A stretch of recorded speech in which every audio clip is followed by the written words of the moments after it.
Bonjour tout le monde, merci Mathieu pour cette petite présentation. Bonjour à tous, je suis ravi d'être parmi vous. Je vais avoir l'opportunité pendant un petit bout de temps de vous parler effectivement d'Edge Computing et d'IoT plus généralement. Merci. Mais effectivement, je ne vais pas vous parler du fameux thermostat connecté ou de la balance connectée ou de plein d'autres exemples tarte à la crème que vous connaissez déjà. Je vais évoquer un sujet qui est en fait un REX, un retour d'expérience d'un projet qu'on a eu la chance de mener chez Octo en milieu d'année dernière pour un équipementier automobile français, sans rentrer dans le détail, et donc pour solutionner plein de cas d'usage autour du véhicule connecté. Donc je me présente, je m'appelle Jordan Afonso, je suis consultant chez Octo Technologies et en charge de l'offre IoT chez Octo. Et j'ai eu le rôle de technical leader sur la mission dont je vais vous parler. Donc je vais essayer de vous décrire un petit peu plus précisément tout ce qu'on a réussi à faire. On va évoquer tous ces sujets tous ensemble, donc on va faire une petite introduction sur le contexte, la méthodologie qu'on a essayé de mettre en place, on va essayer de rentrer un peu plus profondément dans l'architecture fonctionnelle et technique de ce qu'on a réalisé, on va parler déploiement continu, CI/CD, etc. On va évoquer quelques cas d'usage sans rentrer trop dans le détail, et on va essayer de conclure pour essayer de voir ce qu'on peut en retirer comme information. On y va? Ouais. Cool. La problématique de notre client, c'était comment on fait pour déployer des nouvelles applications quand notre environnement de production, c'est une voiture connectée, puisqu'en réalité, c'est ce qu'on avait à disposition. Comment on fait pour déployer de nouveaux services? Comment on fait pour exploiter les données qu'on remonte d'un véhicule pour créer de nouveaux services? Et donc, on a travaillé dans ce cadre-là pour un laboratoire pour voitures connectées d'un grand équipementier automobile français. Et ce qu'on a réussi à développer, c'est une usine à POC, donc à démonstrateur, pour essayer de montrer la valeur de plein d'idées, de plein de use cases divers et variés, pour montrer que ça a de la valeur déjà, et montrer que c'est testable dans une vraie voiture, sur une vraie route, et montrer que ça fonctionne. Donc ces démonstrations-là pouvaient être faites à des salons, comme au CES du début du mois, ou à des clients directement, et leurs clients, c'est tous les constructeurs que vous connaissez, et qui équipent, c'est un équipementier qui équipe la majorité des véhicules que vous avez à disposition. Nos premiers utilisateurs, donc dans un premier temps, c'est moi qui fais ça. Dans un premier temps, la première chose qui a été réalisée, c'est juste une plateforme qui était capable de collecter les données qui venaient d'une voiture connectée.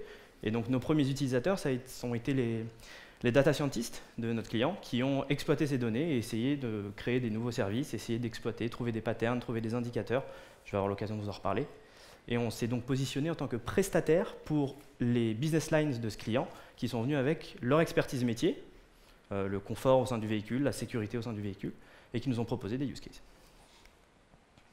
On a utilisé une même méthodologie pour tous les use cases. Donc ça a été itératif, mais on l'a réussi à la fixer au bout d'un moment, et donc ça a donné ça. Donc une méthodologie en 5 étapes. La première, ça consiste à récupérer un maximum de données d'un maximum de devices au sein du véhicule. Donc essayer de multiplier les sources, même s'il y a de la redondance, c'est pas grave. On multiplie les sources avec des devices qui sont déjà présents dans la voiture. C'était une grosse voiture avec très bien équipée. Des devices qu'on a rajoutés nous-mêmes, donc on a travaillé avec des startups et un écosystème de startups assez complexe et complet. Et des wearables qu'on va installer sur les occupants du véhicule. Vous allez me dire, c'est pas du tout user experience, l'user experience de ce genre de wearables, quand on arrive dans sa voiture, on n'a pas forcément envie d'enfiler quelque chose. L'objectif n'est pas de les garder, on en reparlera juste après. Une fois qu'on a multiplié les sources de données, on va faire de la fusion. On va essayer de trouver des liens sémantiques entre toutes les données qu'on remonte. On va fusionner ces données et on va essayer, je ne dirais pas d'améliorer la qualité, mais au moins d'améliorer la fiabilité, essayer d'enlever le bruit, on en a déjà parlé tout à l'heure. Et donc en multipliant ces sources de données, ça permet de faire attention à éliminer tout le bruit parasite qu'on pourrait avoir, notamment quand un véhicule roule, puisque ça impacte beaucoup, vous comprenez bien, toutes les mesures qu'on peut faire. Le troisième temps, c'est ajouter des données du contexte. Donc on a des données qu'on va appeler physiologiques, qui sont mesurées au sein du véhicule, et on va rajouter des données de contexte. Je vous donne un exemple très simple. Si on essaye de monitorer le stress, qui a été un de nos use cases et dont on parlera tout à l'heure, on va essayer d'analyser typiquement, si on y a accès, l'agenda des occupants pour vérifier si l'occupant n'a pas une réunion il y a 10 minutes, qui est un facteur de stress, vérifier si j'ai pas 85 réunions dans la journée, qui est un facteur de stress, si j'ai pas une présentation à faire devant 300 personnes, croyez-moi, c'est un facteur de stress.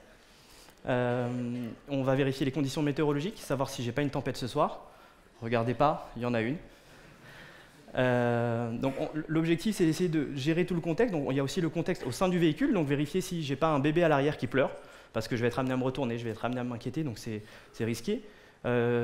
Détecter aussi les fameux patterns le pattern vocaux du fameux « mais je t'avais dit de ne pas passer par là », ou on va avoir des embouteillages, ou moi, j'aurais pas fait comme ça.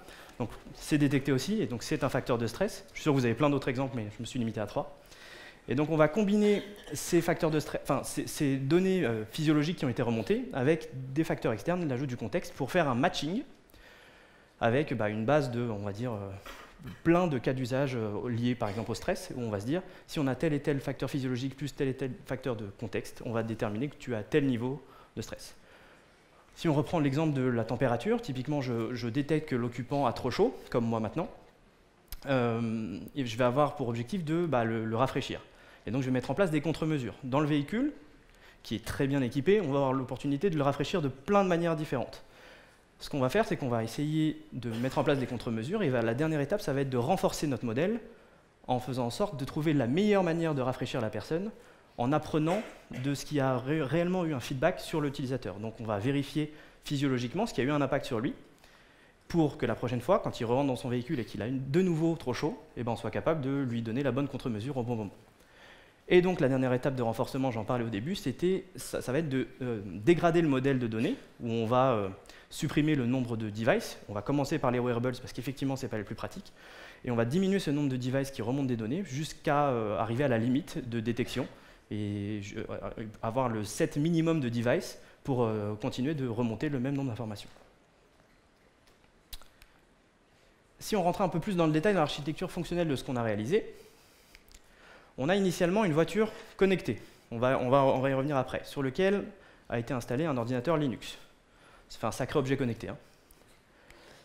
On a donc une liste de capteurs et un logiciel d'acquisition. Donc, ce qu'on avait en entrée, c'était ce logiciel d'acquisition et des capteurs. Donc notre client est arrivé en disant « j'ai une voiture, pas encore connectée, sur lequel il y a un ordinateur Linux, un logiciel d'acquisition et plein de devices. » Ce qu'on vous demande à vous, Octo, c'est d'être capable de créer du service autour de tout ça, remonter des données dans du cloud, faire de l'edge computing. On a trouvé ça fun, donc on a dit oui. Et en l'occurrence, le logiciel d'acquisition, ce qu'il est capable de faire, c'est qu'il va lire. En fait, on a connecté tous les devices, enfin, le client a connecté tous les devices sur le bus scan du véhicule, qui est un bus de transport industriel que vous devez connaître. Le logiciel d'acquisition, il est capable de décoder toutes les trames qui passent sur ce bus et d'écrire chaque donnée qu'il lit dans un fichier CSV séparé pour chaque device. Donc chaque device a son fichier CSV, et la donnée timestampée par le logiciel d'acquisition est ajoutée au fur et à mesure, donc sur événement, donc il n'y a pas d'échantillonnage, c'est vraiment sur événement. Dès qu'il y a une nouvelle donnée, le logiciel d'acquisition va créer un timestamp et écrire cette donnée dans un fichier CSV dédié. Ça, c'est ce qu'on avait en entrée. On a ensuite utilisé, pour essayer de créer du lien, essayer de formater tout ça un peu... Enfin, on n'avait pas vraiment la main sur le logiciel d'acquisition. Pour entrer un petit peu plus dans le détail, on n'avait pas vraiment la main, c'est un truc propriétaire, pas vraiment pratique à utiliser. Et donc on a gardé ça en entrée et on a essayé de faire avec. Pour faire avec, on a utilisé FluentD, dont on vous a déjà parlé juste avant, je crois que c'est Fabien qui vous en a parlé, qui initialement sert effectivement à faire de la gestion de log, mais dont on a détourné l'usage pour en fait dépiler tous les messages qu'il y a dans les fichiers CSV et créer des messages au format JSON qui sont beaucoup plus facilement exploitables et qui ont surtout tous le même format. En fait, comme on a plein de sources de données différentes, on a plein de formats différents de CSV. L'avantage de FluentD, c'est que ça nous permet de faire de la reprise sur erreur, de la lecture en continu sur les fichiers CSV, et de formater tous les messages en sortie de la même manière. Et pour les exploiter, c'est quand même beaucoup plus simple. FluentD avait aussi la capacité de remplir une file MQTT. Donc ce qu'on a fait, on a une file MQTT dans le véhicule qui est remplie par FluentD en fonction de ce qui ressort des devices. Et cette file MQTT est exploitée par des applications faible latence. On y reviendra juste après. Un exemple d'application faible latence, c'est un dashboard. Donc c'est la première application qu'on a fait. Un dashboard des données temps réel au sein du véhicule. Donc sur le tableau de bord, on avait un joli dashboard Grafana avec des indicateurs, maintenant, je ne sais pas, le rythme cardiaque des occupants, la température interne, les flux d'air, enfin, c'était plutôt sympa. Ensuite, il a fallu connecter le véhicule, donc on a ajouté un routeur 4G et une petite console de monitoring de ce routeur, pas la peine de rentrer dans le détail.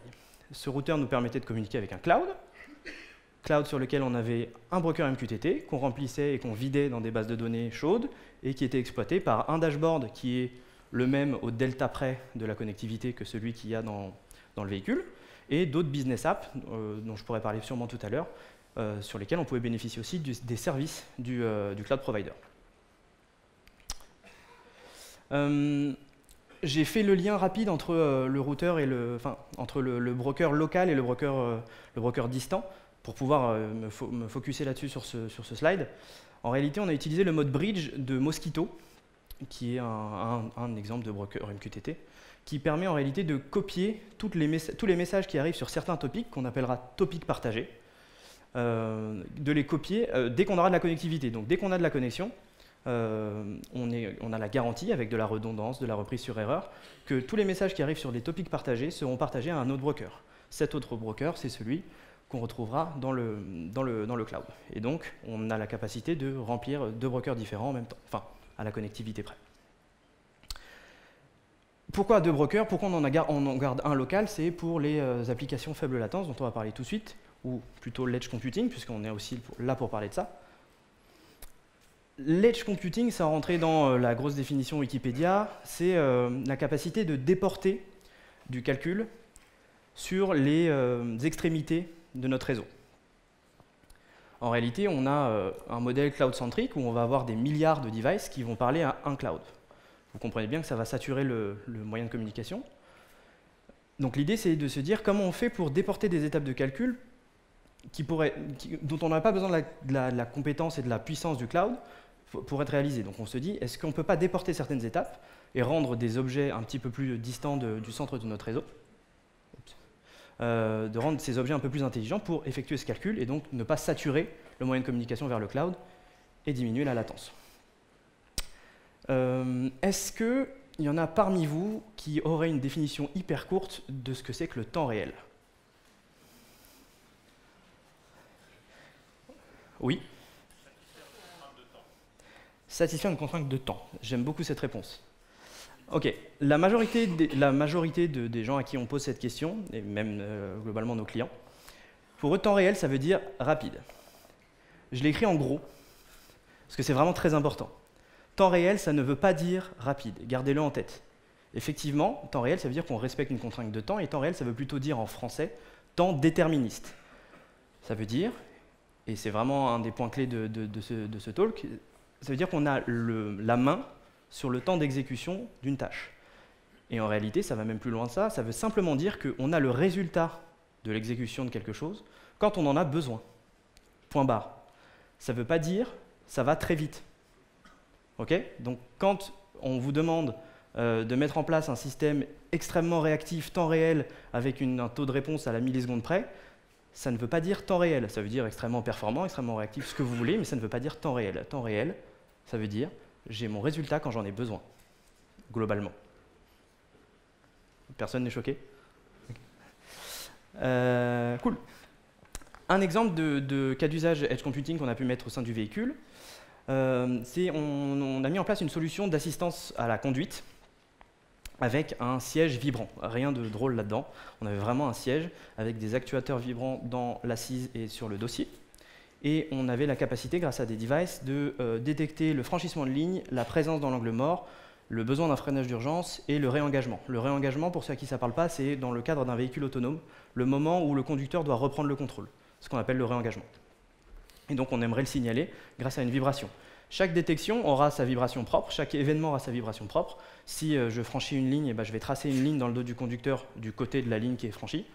Et on a montré que ce feedback de toucher était plus efficace que le feedback lumineux qu'on peut avoir sur le rétroviseur. Il y en a peut-être qui ont ça sur leur véhicule, la petite lumière sur le rétroviseur. Ce feedback de toucher est quand même plus efficace pour le temps de réaction. Et donc ça, vous vous rendez bien compte que si, lors de la détection, il fallait que je remonte jusqu'en haut de mon réseau, donc jusqu'à mon cloud, attendre que ça redescende pour qu'on me dise « tu as franchi une ligne », je suis dans le mur, 100% des cas. Il se trouve qu'on a déporté ces étapes de calcul-là directement au sein du véhicule. C'est le véhicule qui dit « ok, j'ai détecté que tu as franchi une ligne, je vais faire vibrer ton siège de telle et telle manière ». Voilà l'intérêt de l'edge computing, c'est de se dire « bon, déjà, dans le cas où je n'ai pas de connexion, est-ce que ça marche encore? Oui. Dans le cas où j'ai de la connexion, et même si elle est formidable, et si on est en 5G, 12G, ça sera quand même plus rapide si le calcul est effectué localement. » Encore une fois, je n'ai pas dit plus rapide et donc temps réel, hein, on est bien d'accord. Si je reviens un tout petit peu sur le mode bridge de tout à l'heure, on a effectivement ce broker local qui est copié sur le broker distant. On va remplir des bases de données chaudes qui vont être exploitées sur le cloud par des business apps et par le dashboard dont je vous ai parlé tout à l'heure, qui est le même au delta près de la connectivité que celui qui est disponible dans le véhicule. En plus de ça, ce que nous a demandé notre client, c'est d'être capable d'exploiter les fichiers CSV originaux pour faire de la data science. Et donc, ce qui a été réalisé, c'est plutôt simple, c'est qu'on a copié ces fichiers dans des bases de données froides qui vont être traités par le client, qui vont être utilisés grâce à des outils qu'on leur a mis en place pour faire de la data science, détecter des nouveaux patterns, créer, je ne sais pas, des nouveaux algorithmes pour détecter des nouvelles alertes, etc. etc. Si on parle maintenant de la CI/CD dans une voiture connectée, ce n'est pas commun comme sujet. Mais d'abord, on a essayé de mettre en place une méthodologie d'infrastructure as code. Qui pratique l'infrastructure as code? Waouh! Je pourrais aller vite. Donc l'objectif, je vais répéter pour ceux qui ne le font pas, l'objectif c'est de permettre de fournir des environnements stables et identiques, peu importe la situation initiale de ma plateforme. Ce qu'on va appeler l'idempotence, on ne va pas rentrer dans le détail, il y a plein de gens qui connaissent. Permettre de gérer dynamiquement les ressources et le cycle de vie de mes ressources cloud. Donc si j'ai besoin d'une nouvelle base de données, elle va être créée. Si j'ai besoin d'en détruire une parce que je l'utilise plus, elle va être détruite dynamiquement. Et l'idée, c'est qu'avec un seul code source, je suis capable de déployer une multitude de plateformes identiques et dans n'importe quel environnement. Donc je vais pouvoir créer plusieurs environnements. Et on verra tout à l'heure l'utilité de pouvoir créer plusieurs environnements. Donc c'est la logique du build once, deploy many and anywhere, je pense que vous avez compris ce qu'il y a derrière, et ça nous permet aussi d'être indépendant du cloud provider, ce qui était une des demandes du client, plus ou moins, c'était de ne pas forcément se vendeur loquer avec le cloud provider, donc il y a toujours un petit delta pour adapter un petit peu l'infrastructure as code pour le cloud provider en question, mais on reste quand même suffisamment indépendant pour que ce delta-là on ne repart pas from scratch. Voilà ce qu'on a décidé de mettre en place comme flux pour nos nouvelles versions de code. Donc je ne vais pas rentrer dans le détail de la partie bleue, l'intégration continue. On n'est pas là pour parler craft, on n'est pas là pour parler test. On pourra en parler à la pause si vous voulez, mais on a mis en place ces pratiques-là. Ce sur quoi j'aimerais commencer ce que j'aimerais détailler, c'est plutôt à partir de la containerisation. Donc on a déjà parlé de l'intérêt de Kubernetes, de Docker, je ne vais pas rentrer dans le détail. L'objectif, bien entendu, c'est d'isoler nos applications et de pouvoir les répéter, peu importe l'infrastructure sur laquelle elles vont être exécutées. On va utiliser un registre Docker pour loguer les versions de nos applications, vérifier quels sont les paquets qui sont mis à jour, etc. à l'intérieur, et vérifier ce qu'on doit mettre à jour à l'intérieur, vérifier ce qui tourne sur notre parc de véhicules. Donc on a donc ce registre Docker. Et on va pouvoir ensuite analyser l'infrastructure à code qu'on a rédigée, vérifier si sur notre nouvelle version de code, on a besoin de nouvelles ressources qui ne sont pas encore déployées, pas encore créées, ou s'il y en a qu'il faut détruire sur l'environnement en question. Et ensuite, on va déployer sur un environnement de développement. Je ne sais pas si tout le monde voit. En fait, c'est un environnement cloud dédié et un environnement qui représente la voiture, ce qu'on va appeler une virtual car, où on a le même système d'exploitation et les mêmes softs que ceux qui sont dans le véhicule, dans le vrai véhicule de production. Et donc ça nous permet de faire tourner nos tests automatisés et nos tests.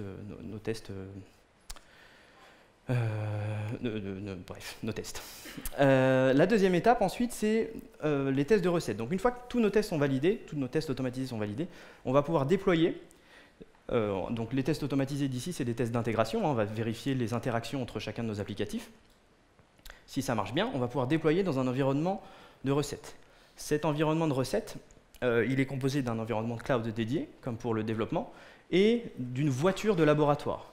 La voiture de laboratoire, c'est en réalité tous les devices, ou la majorité des devices qu'on a dans la voiture, mais sur banc de test qu'on avait chez nous, chez Octo, pour nous permettre de rejouer des données et faire comme si on était dans la voiture et mesurer, je ne sais pas, notre température, notre rythme cardiaque, plein d'autres choses. L'intérêt de ça, c'est que quand on a une voiture connectée qui n'est pas toujours disponible, ça nous permet quand même d'avancer. Donc c'est quelque chose qu'on avait identifié assez tôt, et on s'est dit, comment on fait pour avancer si on n'a plus la voiture, pour X ou Y raison. Il se trouve que quand on fait, je suis sûr dans tous vos projets, vous avez souvent de l'indisponibilité sur vos environnements de production, ça peut arriver. Là, nous, notre indisponibilité sur notre environnement de production, c'est quelqu'un qui a pris la voiture. Ça pouvait arriver. Et en l'occurrence, le fait d'avoir cet environnement de recettes, ça nous permet de continuer à travailler quand même et de vérifier que ce qu'on fait, ça marche bien. Et enfin, la dernière étape qui cette fois-ci est manuelle, c'est une fois que les tests de recettes sont passés, que le PO a bien fait ses tests et a bien vérifié que tout fonctionne bien, il va avoir un déploiement dans un environnement de production. Et l'environnement de production, c'est encore une fois un environnement cloud dédié, toujours grâce à l'infrastructure as code, et une vraie voiture connectée sur laquelle on va pousser du code.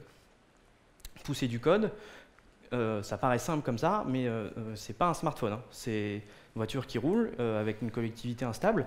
Et donc on se dit comment on fait pour envoyer du code sur ma voiture connectée. On pourrait se dire, bah, c'est simple, j'ai son adresse, j'envoie mon code et c'est réglé, j'ai plus besoin de me prendre la tête et j'ai mis à jour mon code. Il se trouve que ce lien-là, il n'est pas possible. Il n'est pas possible parce que la voiture elle est connectée en 4G, que son adresse elle change dynamiquement tout le temps, dès que la voiture bouge, dès qu'elle redémarre, donc on ne peut pas accéder à la voiture directement. Et donc c'était un challenge plutôt fun à résoudre. On a créé ce qu'on a appelé un bastion sécurisé sur notre plateforme cloud, dont on connaît l'adresse. C'est nous qui l'avons fixée, elle ne changera pas. On sait comment y accéder et on a dit à la voiture comment y accéder. Donc dès qu'elle a de la connectivité, dès qu'elle est connectée, la voiture va se connecter à ce bastion sécurisé et être en attente. Elle va se dire, est-ce que quelqu'un a du code à me pousser? Et une fois que j'ai mis à jour mon code en tant que formidable développeur, j'ai un runner de mon GitLab qui va se connecter à son tour à ce bastion et qui va pousser le code dès que la voiture est connectée. Et donc il va vérifier les deux versions, est-ce qu'il y a une différence entre les deux, et ça nous permet de faire interagir deux composants qui initialement ne devaient pas interagir. Vous vous rendez bien compte qu'on a réussi à trouver un moyen détourné. Un moyen détourné qui marche pour plusieurs voitures, qui risque d'être assez complexe à mettre en œuvre quand on va rentrer sur des gros volumes de voitures. Encore une fois, je répète, l'objectif, c'est pas de pousser ça en prod. Hein. Ça marche en prod, mais c'est une usine à POC. On ne va pas faire ça pour toutes les voitures de Renault. Si vous tentez de faire de reverse SSH sur un seul bastion, bonne chance. Ou du moins, votre cloud provider, il ne sera pas content, je pense. Mais encore une fois, ce n'était pas l'objectif. Hein. Je tiens à le préciser. On aurait pu trouver une autre solution un petit peu plus smart dans le cas où on avait à réaliser ce genre de choses, mais ce n'était pas le cas. Maintenant, on va rentrer un tout petit peu plus dans le détail des cas d'usage, rapidement, où on avait un premier cas d'usage qui était le monitoring du stress. Comment on fait pour monitorer le stress d'un occupant du véhicule? On a utilisé la méthodologie dont on parlait initialement, donc on va récupérer une quantité quasi astronomique de données. On va essayer de l'exploiter, on va essayer de faire un traitement dessus grâce au formidable data scientist de notre client. On va essayer d'en extraire un indicateur de stress. Donc l'objectif, c'est de se dire, sur une échelle de 0 à je ne sais plus combien, tu es stressé à tel niveau, et voilà comment je compte y remédier. Et donc je vais mettre en œuvre plusieurs contre-mesures. Je peux vous déstresser en vous massant grâce à un formidable siège massant. Tout le monde en rêve, hein, mais c'est assez rare. Je peux baisser les lumières, je peux trouver plein de manières de vous redéstresser, essayer de confiner niveau sonore pour éviter d'être perturbé par le bruit de la pollution de la ville, la pollution sonore de la ville. On a plein de contre-mesures possibles, on peut en combiner plusieurs en fonction de l'utilisateur et de ce qui fonctionne le mieux pour lui. Mais l'objectif, encore une fois, c'est à la fin d'être capable d'avoir identifié la meilleure contre-mesure pour l'utilisateur en question. Deuxième cas d'usage dont on n'a pas encore parlé, c'est le confort thermique. Sans rentrer non plus dans le détail, comment on fait pour décrire à un utilisateur s'il se sent confortable thermiquement? Ça paraît flou, hein. L'objectif, c'est d'essayer de se dire, à partir de quand moi j'ai chaud? Là, par exemple, j'ai chaud, je le sais. Mais c'est très déclaratif. Pour le remarquer, il faudrait avoir un contact avec ma peau pour remarquer que je suis un tout petit peu humide. C'est le cas. Et ça, pour le coup, quand on enlève les wearables, ça commence à devenir compliqué. Mais quand on a travaillé, qu'on a fait plein de roulages, quand on a exécuté plein d'itérations sur un véhicule avec ces wearables, on est capable de se rendre compte qu'il y a des devices, comme les caméras au sein du véhicule, dont je vais reparler juste après, qui sont capables de détecter ces petites gouttes de sueur infimes, qui sont capables de détecter que je suis en train de bouger sur mon siège et donc je ne suis pas très confortable, donc peut-être que j'ai chaud, peut-être que j'ai froid, plein de raisons. Et en fait, si on réussit à corréler tout ça, on réussit à extraire un indice de confort thermique dans un premier temps, et qu'on a lié automatiquement à un indice de qualité de l'air. On a fait confiance et on s'est appuyé sur l'expertise métier de notre client et notamment des spécialistes du confort thermique qui nous ont certifiés et qui nous ont prouvé que le confort thermique était fortement couplé avec la qualité de l'air. Et donc on a travaillé avec une start-up que je ne peux pas nommer, qui nous a aidé à identifier tout ce qui pouvait nuire à la bonne qualité de l'air et donc pouvoir lever des alertes de manière dynamique. Ce qu'il y a d'assez intéressant, c'est que dans ce use case-là, par exemple, on a été amené à déporter. En fait, on s'est rendu compte qu'il y a un wearable dont on ne pouvait pas se priver. C'était un wearable où il y avait un contact avec la peau, effectivement, encore une fois pour détecter la température, la sueur, le niveau d'humidité de la peau, l'acidité de la peau, qui est aussi un facteur qui influe sur le confort thermique. Je ne vais pas rentrer dans le détail, mais ce device-là, on a remarqué que c'était un wearable dont on ne pouvait pas se passer. Du coup, ce qu'on a fait, c'est qu'on a demandé à la startup qui fournissait ce wearable de le déporter dans un accoudoir et où on a réussi du coup à l'intégrer dans le véhicule. Donc ce n'est pas quelque chose qu'on va installer sur un occupant du véhicule, c'est quelque chose qui est dans le véhicule et donc quand l'occupant va poser son coude, et ben, en fait, il aura accès à ce nouveau device et à ces nouvelles fonctionnalités. Et toujours pareil pour les contre-mesures, encore une fois, essayer de trouver la meilleure contre-mesure pour améliorer ce confort thermique. On a des panneaux radiants de froid, des panneaux radiants de chaud, on peut changer l'orientation des ailettes, il y a plein de choses à faire, il faut juste trouver la meilleure pour notre utilisateur. Et donc pour conclure, on a eu la chance de mener un projet IoT, du cadrage au delivery. Encore une fois, on essaye de vous parler d'un autre sujet que le thermostat connecté ou que la balance connectée. On a la chance d'aller plus loin et donc je suis ravi de pouvoir vous en parler. On a réussi à le cadrer avec le client et à le délivrer. On avait des fortes contraintes de déploiement, une voiture connectée, les connectivités intempestives. Encore une fois, on a travaillé dans le parking d'Octo. Je ne vais pas me plaindre, hein, on n'a pas des conditions de travail horribles, mais on a travaillé dans le parking d'Octo, on a travaillé dehors. Tout ça, c'est pas habituel pour nous, dans nos métiers, mais c'était hyper fun et donc ça nous a permis d'avoir une réflexion commune avec notre client pour trouver, encore une fois, des solutions pragmatiques. Ça reste une usine à POC, même s'il y a de la production, même si ça tourne en vrai et qu'il y a des vraies voitures qui tournent avec. L'objectif principal, c'est de rester pragmatique, donc on a essayé de l'être. Et c'est donc une super fierté pour nous, donc c'est pour ça que je suis très content de venir vous en parler. On a un socle aujourd'hui technique qui est capable d'accueillir un grand nombre de POC, il y en a plein dans le pipe pour cette année. Et on a une architecture donc robuste et reproductible pour utiliser tous les environnements dont on vous a parlé, pour les détruire en cas de besoin, etc. etc. Et je pense que c'est tout pour moi. Merci.